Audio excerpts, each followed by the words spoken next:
Hey, you guys. I just wanted to hop on here. If you caught Sunday evening's Kingdom Living service, I was preaching and prophesying out of Nehemiah about building walls. And also mentioned the 172 gatekeepers and how the Lord had given me a dream with the number 172 in it. And I was, pondering that dream and pressing into it to see what it was that he was saying. And I'm getting some more revelation about the gate, the gatekeepers, but a gate is also a doorway. And so the Lord is really opening doors for people in this season. And I'm really, really excited because there are some doors. If you remember, I prophesied, we're in a season of metamorphosis between now and, the beginning of July and August the 16th is like a metamorphosis season. And I was talking about prophesying about road work. You guys can go back and watch some videos if you're interested over the last month, because it kind of prophetically builds what the Lord showed me. And so God's expanding the roads. So there's some construction going on, and there's some detours that take place while the Lord is doing this construction. And so, there might be a little bit of a mess, which a lot of times what happens in the natural, or what's going on in the spiritual will be revealed in the natural. I'm going to take you guys in here to our space. So we've been, this is where our Kingdom Living Ecclesia is, and we're launching a school this fall, and been talking about building a wall here for a couple of weeks. You can see the tape on the ground, because we're going to build a wall to wall this off from the rest of the place. And so it was kind of supposed to happen weeks ago, and it's just now happening now. And I came into the office, and here are the walls, and here is the door. And I'm like, you know what? This is the perfect week for this to happen, because we're kind of coming down that stretch where there's like construction going on and things have to get in place. And so some people are like waiting for a door to open, and it's simply a matter of God is building the door to be open. He's bringing you to that place. And so a lot of it is the right timing with things. And when God is working and building, and his timing is perfect. His timing is perfect. His timing is perfect. His timing is perfect.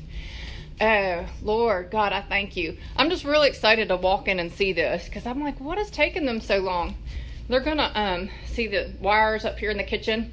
They're going to put those up. And then we're going to have a table and stuff in there so that we can do some fellowship meals. And then I don't have the key to the office in here yet, because there's still somebody here till the end of the month. And then we get the key. And this is it's the size of this room. It's actually... It's bigger than it looks, but it's as long as this room, but not quite as wide. And so I'm making that into a studio. And also it'll double over as a room where we can, have Bible studies, more intimate fellowship. So, but also do some recording and stuff there. But so lots of stuff going on, exciting stuff. And I really hope that you guys are not just holding out for the end result of whatever it is that God is working on. We are a people of process. Enjoy the process that you are in. Enjoy the process that God has you in, because it is a lifetime journey that we are in. We are going to be, there's seasons where God's really doing a strong work, and there's a metamorphosis process going on that's stronger, and that there is completion to, and there's a definite fulfillment of a promise that comes. But also on the other end of that, God's going to drop another assignment. He's going to drop another desire. He's going to drop another, good work for you to do. And so we just need to be people who are building with one hand, worshiping and praising God, and holding our weapons of warfare in the other, and just keep pressing, keep believing. I've been hearing over and over and over again. I just went and listened to, if you guys know Candace Smithman, I bumped into this here. She just now did a video with Jennifer Arnez, I think her name is, about financial release and financial provision, because so many of the things that we are believing for require finances. And so they were praying over people. Go watch that on Candace Smithman's page. For financial releases from heaven, ideas, witty inventions. And I know myself in this season, if you are going to move forward in what God has for you, you got to get rid of poverty mindsets, financial poverty mindsets, and that I don't have the self-control to lose the weight, or this relationship's always been this way and I don't see this person changing. You got to get those kind of things out of your mouth, because it's by faith that we receive from heaven.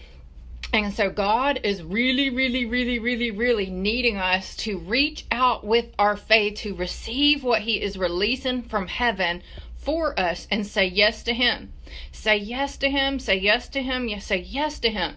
So many people miss their miracles simply because they aren't walking by faith. They're walking by their sight. And anybody who's been on this faith walk long knows that anything worth anything is worth stepping out in faith for. So you got to step out in faith, and there's a level of courage. You have got to, that the Bible says a lot, be strong and courageous. Do not be afraid. Do not fear. Do not fear. Do not fear. It's all over the Bible, because God knows.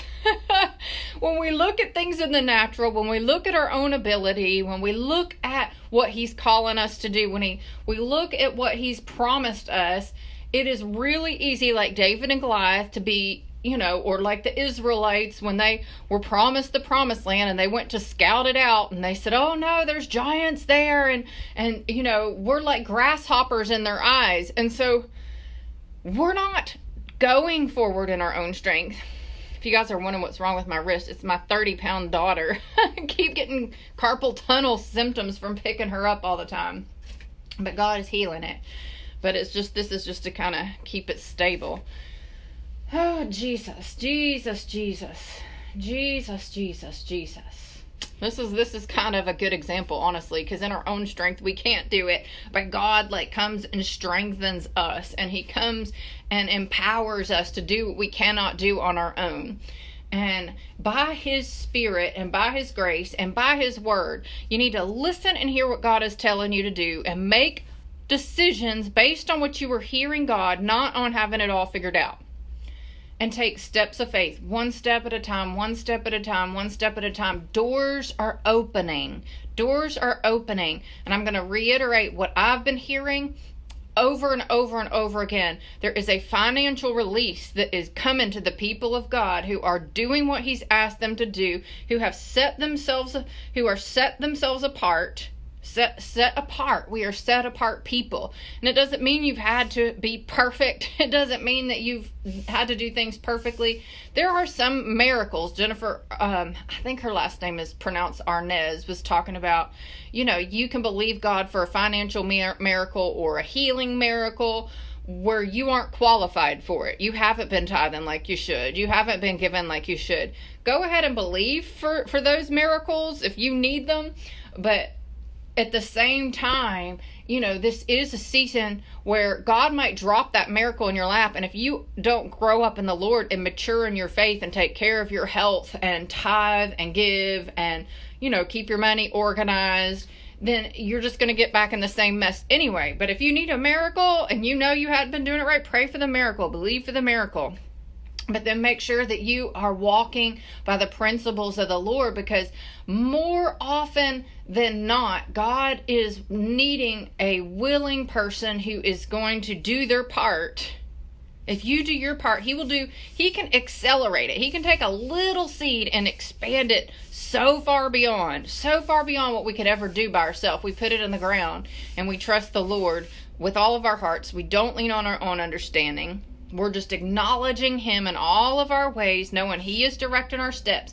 There are delays. I was talking about delays. They've been talking about doing that wall for me for a while. There's been some delays. And even in the launching of my school, it's going to be delayed a little bit, but I feel like I got confirmation from the Lord. My goal is now October 2nd, which is when Nehemiah finished the wall. And but even in that, there's going to have to be some miraculous acceleration, miraculous help. If you guys heard my nanny story, if a door shuts, it is the hand of God, because he's got something better for you. You know, I got shut off. I'm not going to go through all that again. I talked about it. I got shut off from a couple of doors shut, a couple of nannies didn't work out, and the Lord was leading me back to the right person who I had overlooked before. And so, you know, it might not come to you the way that you had imagined, and you might have to knock on a few doors and walk through a wrong one even, and walk back out through and say, no, this isn't for me. And so I have a wonderful Christian lady at my house this week, and things are really good with her. I mean, when the baby went, it's not the way that I had imagined. I'm not going to be doing 40 hours a week, but it's actually better. I'm only going to be coming into the office for 2 days out of the week, and then working from home the other 2 days, and working, she's going to come in the morning until she's down for her nap, and then I'm home and I'm there while she's napping, still able to work. So I'm having to spend less and really work the same amount of hours, and it's really a great plan, because I'm able to be around my daughter more. I mean, like, I've been working out on the porch and coming in and, you know, play with her for a minute, and so it's just better. She's Christian, she's playing with my daughter, I hear her laughing, she's enjoying my daughter. Yesterday she worked the longer day, and when my daughter went down for a nap, she cleaned out my refrigerator. I'm like, really? Nobody does this. Housekeeper won't even do this unless you pay them crazy amount of money. And I'm like, you don't have to do that. She's like, no, I'm doing this. Like, my refrigerator was dirty. It was probably grossing her out. But God is he wants good for us. And sometimes, you guys, if you saw that, I was like battling through spiritual warfare, heaviness, pressure, you know, semi-abusive sitter, another sitter that I didn't trust at all, you know, just all this battle that I came through. But God has a plan. We're not just kind of battling through just to battle through. We're battling through to solutions. We're battling through to victory. We're battling through to get the provision that God has for us, to block and to stand against all the things that would hinder us from receiving the goodness of God. But the goodness of God is there, and it's being poured out from heaven, and the block isn't from his end. So that's why we battle through, to remove whatever's blocking on our end from receiving all the goodness of the Lord for our lives. So that's what I have to say. God bless you. I love you. I love you. I love you. The registration for the weight loss thing is already closed. I lost 2.4 pounds this week. I'm happy about that. So that's good. Didn't eat any sugar. I'm feeling just, there's going to be hundreds of pounds lost in this group of like 25 of us ladies. And so that's exciting. I'm still offering the one-on-one counseling sessions. If you know, the trip to Africa is, if I make enough, we will be going there. If I don't, it will go into, you know, Desert Rose and Bloom Ministry, our outreach program. I'm really hoping that I make enough, but it's like a crazy expensive trip, and so it may happen, but it might not happen as early as I hoped. But you guys can sign up for that through the website if you are interested in the one-on-one counseling. And that is EmilyRoseLewis.org. So God bless you. Love you guys. Talk to you tomorrow morning. I'm going to be talking actually about what this title was about. I didn't even talk about what I intended to talk about. I'll be talking about it tomorrow morning, okay? The scandalous intimacy. I didn't even touch on it. But I went where God took me. So I'll be talking about that tomorrow, God willing.